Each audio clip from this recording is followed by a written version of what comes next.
తీయాలంట.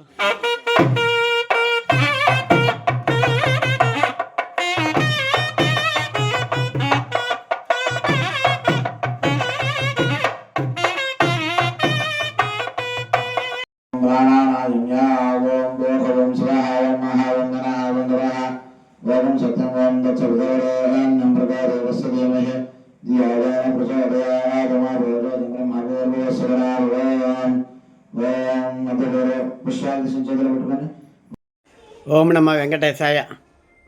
నెల్లూరు జిల్లా వింజమూరు మండలం తిరుమలానగర్లో వెలసి ఉన్న అఖిలాండ కోటి బ్రహ్మాండ నాయకుడు, మన కలియుగానికి కలియుగ దైవం అయిన అలివేలుమంగ పద్మావతి సమేత శ్రీ వెంకటేశ్వర స్వామి దేవస్థానంలో 14/1/2026 భోగి సందర్భంగా శ్రీ వెంకటేశ్వర స్వామి ప్రతిమను పులిహోర అన్నంతో తయారు చేస్తారు. భక్తులు 7 నుంచి 8:30 దాకా, 7 గంటలకు మొదలు పెడితే 8:30కి ఆయన్ని ప్రసాదంగా చేస్తారు వెంకటేశ్వర స్వామి. కాబట్టి భక్తులు 7 గంటలకు వచ్చి ఆ వెంకటేశ్వర స్వామి యొక్క ప్రతిమను దర్శించుకొని తీర్థప్రసాదములు స్వీకరించవలసిందిగా కోరుచున్నాను. అంటే తీర్థం స్వామిస్తుడు, ప్రసాదం మాత్రం ఆ వెంకటేశ్వర స్వామి ప్రతిమను మనకి పులిహోర ప్రతిమ వల్ల ఆ పులిహోరని మనకు ప్రసాదంగా ఇస్తారు.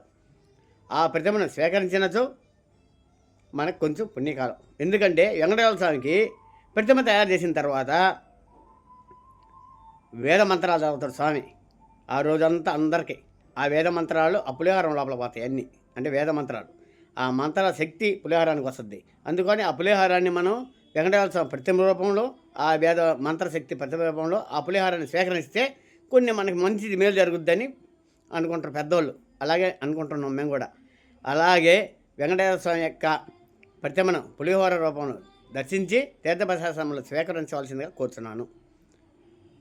నెల్లూరు జిల్లా వింజమూరు మండలం తిరుమలానగర్ నందు వెలసి ఉన్న శ్రీ వెంకటేశ్వర దేవస్థానంలో 14/1/2026 భోగి పండుగ సందర్భంగా పులిహోరంతో ప్రసాదం 7 నుంచి 8:30కి అయిపోద్ది. కాబట్టి ప్రతి భక్తుడు వచ్చి ప్రసాదాన్ని స్వీకరించవలసిందిగా కోరుచున్నాను. ఓం నమ వెంకటేశాయ, ఓం నమ శ్రీనివాసాయ. ఎక్కడో కదండి, నెల్లూరు జిల్లా వింజమూరు మండలం తిరుమలానగర్లో 14/1/2026 ఓం నమ వెంకటేశాయ, ఓం నమ శ్రీనివాసాయ. ప్రతి ఒక్క భక్తుడు వచ్చి స్వామివారిని ప్రతిమను దర్శించుకొని తీర్థప్రసాదములు స్వీకరించవలసిందిగా కోరుచున్నాను. ఓం నమో వెంకటేశాయ.